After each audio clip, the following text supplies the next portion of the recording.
Hello everyone, welcome back to another video. Today we'll be discussing a hypothetical fight, that's debated. One I personally find very interesting and fun to talk about. That topic is who would take it in a fight between Hantengu, upper rank 4, and Akaza, upper rank 3. In the world of Demon Slayer, the overarching antagonists behind the Demon King himself are the 12 Kizuki. Most notable are the upper ranks of the Kizuki, who have boasted and accumulated high amounts of the Demon King, and are the only ones, excluding the lower ranks, that are capable of killing the Hashira, the elite and best of the Demon Slayer Corps. Now, with what is shown in both the anime and manga, little to nothing is changed in their adaptations, accurately capturing the power performances of the demons. What makes these hypothetical debates or what-if fights interesting is whether an opponent is said to be stronger than actually shown, or whether said demon are deserving of their statuses or ranks, as shown with Gyutaro, who is probably my favorite of the upper ranks. But that's a topic for a different video. First, we'll discuss the feats, power displays, and achievements of each of these demons and how they can be applied in a hypothetical blood demon battle. Okay, starting with Hantengu. He is known as upper rank 4 of the upper ranks, making him above the lesser demons such as the lower ranks from lower rank 1 to lower rank 6, as well as making him the superior of Gyutaro and Gyoko, upper ranks 6 and 5 respectively. When looking at Hantengu, it's hard to believe he's reached the 4th highest position of the Kizuki, as shown how impressive Akaza is and how deadly Gyutaro is, who was the least of the upper ranks, and that's no downplay. Hantengu is depicted as a cowardly demon and pathetic, as shown when he's always shrieking when in the presence of his fellow demons, even with opponents, as shown when he's crying trying to feel like a victim due to his life as a human. Don't let this confuse you or underestimate him, as among the upper ranks, he's one of the ones commonly sent to missions by Muzan, alongside Akaza and a few others. One of Hantengu's greatest strengths is his stealth. This is evident as Muzan trusted him to send him with Gyoko to infiltrate the Swordsmith village and destroy it from within. Once again was this shown when he was able to sneak up on Tanjiro and Muichiro, as Tanjiro's scent detection couldn't smell him and Muichiro, the mist Hashira and one of the most talented, couldn't sense him. This is useful in battle as it makes Hantengu hard to predict or read. Now comes Hantengu's blood demon art, his abilities. Before we get to that, a fact that people miss is when we see Hantengu. This is actually him at his strongest, funny enough, since Hantengu at his base is the original of the clones or manifestations, and no splitting happens, so no nerfing either. Hantengu being who he is too cowardly to fight as he is, which is why he relies on his emotion manifestations. These emotions consist of Sakido, the rage demon, Karaku, the pleasure demon, Urogi, the joy demon, and Izetsu, the sorrow demon. These 4 are the core and main emotions of Hantengu's power, with all consisting power equivalent to an upper rank. When people hear this, they perceive these emotions individually alone to be above Gyutaro or Gyoko, which isn't the case. Since they are split from Hantengu, they are nerfed from the original. However, don't let this fool you, as they aren't opponents to take lightly either. I'd say each of them for sure alone are above Daki, the secondary holder of upper rank 6, and not the true one. To get to the abilities of each of these emotions, Sakido, the anger demon, uses a staff with a chain at the top, and his main ability is electricity, which is good for wide-ranged attacks. Karaku, the pleasure demon, uses a fan which repels or blows opponents away. Personally, this is one of my favorite abilities, as it can be used offensively just with a single gesture. Urogi, the joy demon, actually has swings and uses a sonic scream when he screeches, which is good for stunning and long-ranged attacks. Finally is Izetsu, the sorrow demon, who uses a staff for close combat. With all these emotions and their abilities accounted for, it gives Hantengu a versatile of abilities useful for any fights. It's also worthy to keep in mind that Hantengu is that confident these 4 can get the job done of executing any opponents who comes his way, and that includes the Hashira.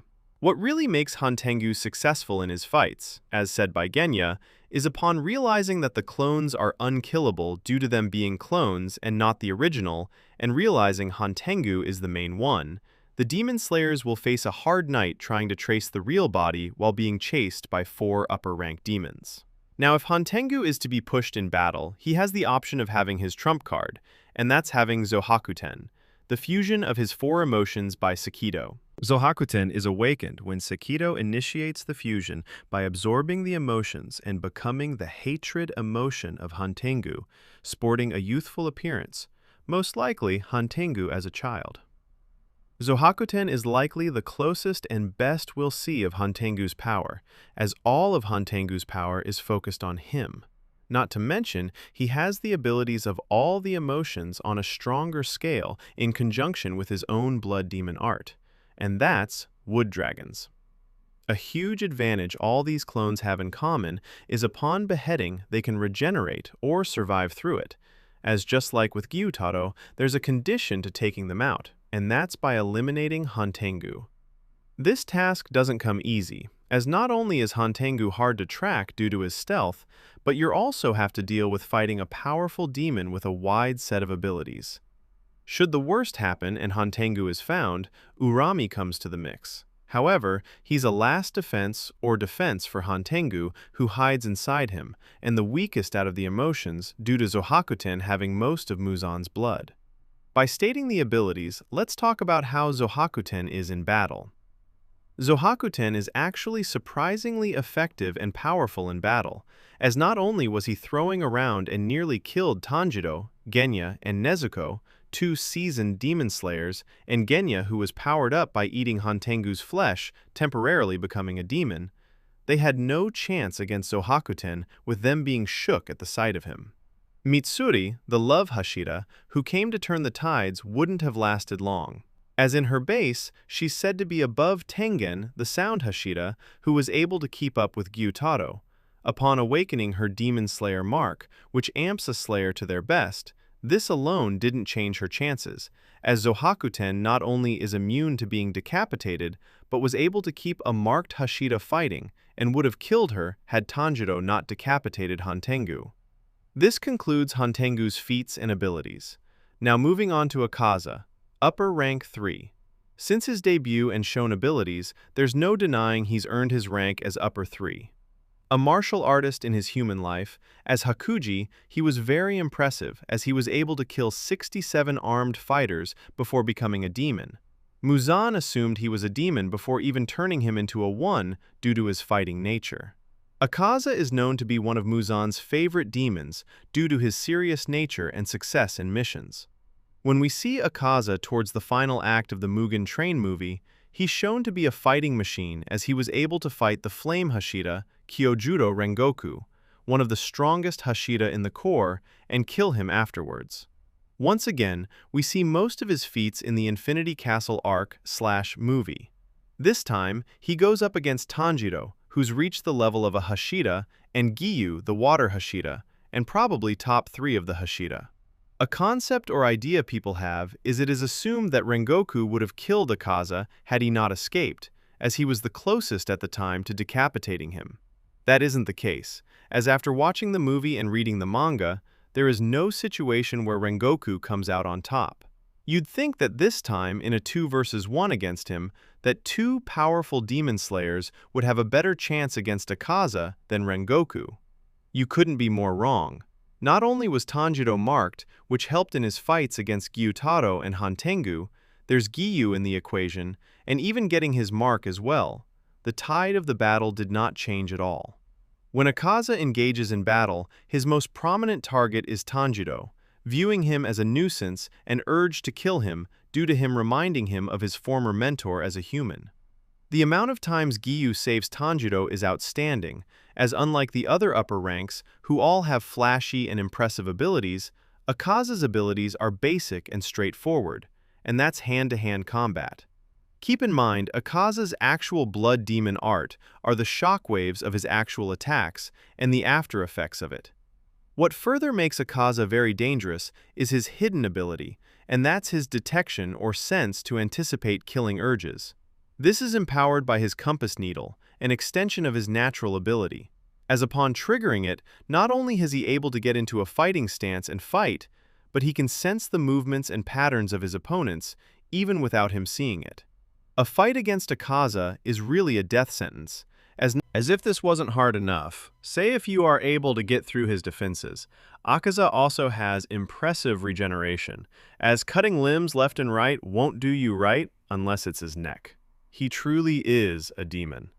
Not only will the demon slayers get tired over time during his fight, Akaza has infinite stamina, regeneration, adaptability, predictability, countering, and detection. All traits that's typical of a fighter like him. It's no wonder Tanjiro and Giyu almost lost to him. This guy is insane. Now, to get into a hypothetical blood battle between Hantengu and Akaza. I'm almost going to laugh, as Hantengu wouldn't waste time having his four emotions fight. Akaza would most likely blitz them, as they were able to take damage from a marked Tanjiro pre-Hashira training. Now comes Zohakuten, which makes things interesting, but not hard to tell. While Zohakuten was able to give Tanjiro, Nezuko, and Genya trouble, note this is Tanjiro pre-Hashira training. Even with Mitsuri in the battle, he was able to take her on marked while the others went to track Hantengu. Zohakuten was shown to fight her for the duration of the night, and would have killed her if the others didn't kill the main body. This was only one marked single Hashira, and it took the remaining span of the night. In contrast, not only was Akaza fighting two opponents, one which was a Hashira and the other was low Hashira tier. These two were marked, and there were many instances in the fight where Akaza not only could have killed Tanjiro, but he would have killed Giyu as well very quickly too. It literally required a new power-up, teased in the Swordsmith Village, the transparent world, or selfless state. Each higher states of mind, with the selfless state called the highest realm, is a technique where the user is devoid of all emotions, but able to fight without any type of intent or thinking, which seems impossible. This was what was needed to kill Akaza, which is crazy as any tactic or even a team-up won't kill him. The fight still wouldn't change even if you threw another Hashira, as Akaza will always adapt, and that's because you entered into the radius of his compass needle, a guaranteed loss. Against Zohakuten, Akaza would most likely get through his defenses and actually damage him but not kill him, as don't forget Hantengu's main body is hiding somewhere. I also like to factor that Zohakuten could mess or tamper with Akaza's compass needle, throwing him off as he consists of the four emotions being rage, sorrow, pleasure, and joy, with Zohakuten being hatred himself, Hantengu being fear. This onset of emotions would most likely mess with the compass's detection, however, not enough to the point Akaza can easily maneuver and get through Zohakuten. Even with his vast arsenal of blood demon arts, Zohakuten can try and making different combos or attacks with them if he were to prolong the fight. However, over time, Akaza will adapt and counter. Then comes Akaza's most deadliest technique, Blue Silver Chaotic Afterglow. His final form, which is an onset barrage of attacks in the form of needle shockwaves thrown in a 360 rotations, covering all directions, which delivers 100 blows in an instant. This attack is so dangerous and deadly. Even Giyu's 11th form, Dead Calm, couldn't counter all of them, as he still received damage. This alone would be enough to destroy Zohakuten, or damage him enough for Akaza to find the real body and kill Hantengu.